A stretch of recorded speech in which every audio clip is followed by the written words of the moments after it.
Hello बच्चों, आज हम पढ़ेंगे भाववाचक संज्ञा के बारे में। भाववाचक संज्ञा को हम अंग्रेजी में एब्स्ट्रैक्ट नाउन कहते हैं। तो आइए शुरू करते हैं भाववाचक संज्ञा की परिभाषा।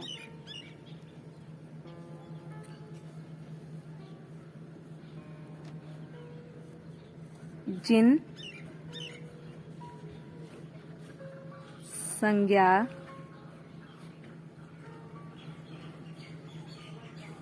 संज्ञा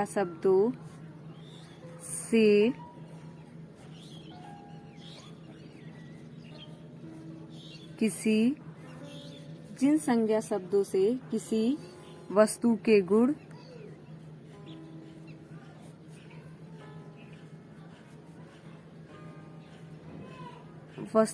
गुण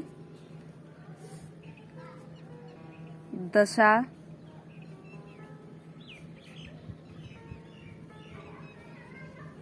भाव या अवस्था। जिन संज्ञा शब्दों से किसी वस्तु के गुण, दशा, भाव या अवस्था का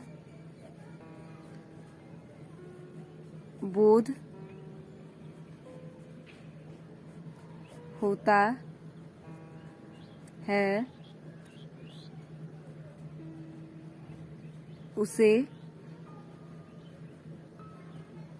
भाववाचक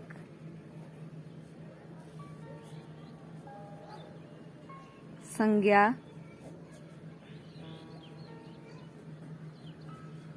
कहते हैं।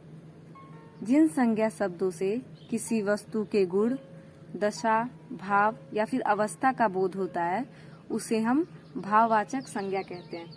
हमारे जिन भी संज्ञा शब्दों से ये पता चले कि उसका गुण क्या है, यानी उसकी क्वालिटी क्या है, उसकी दशा क्या है, या फिर उसका भाव क्या है, उसकी अवस्था क्या है, उससे हम भाववाचक संज्ञा कहते हैं।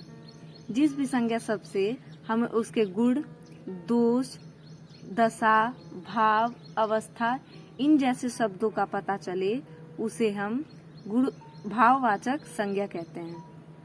उदाहरण: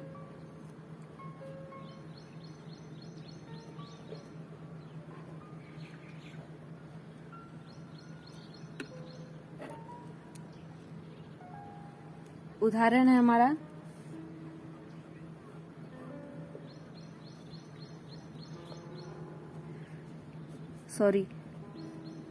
जवानी,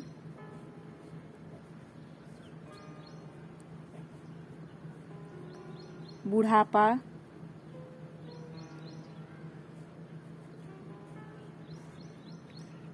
सुंदरता,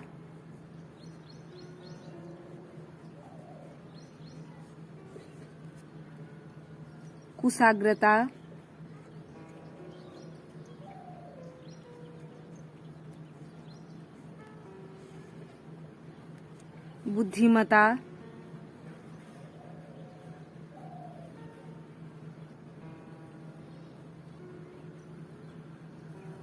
बुद्धिमता,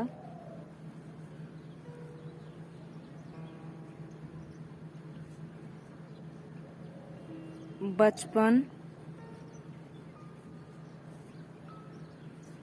उन्नति,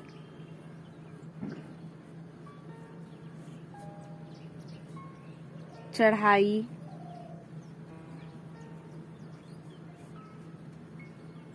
मित्रता,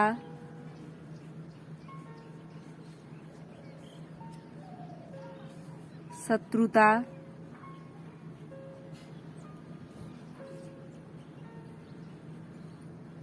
कृपणता,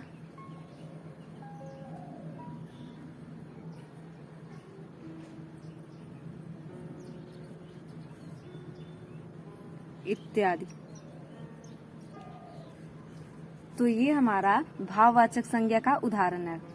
जवानी, बुढ़ापा, सुंदरता, कुशाग्रता, बुद्धिमता, बचपन, उन्नति, चढ़ाई, मित्रता, शत्रुता, कृपणता इत्यादि।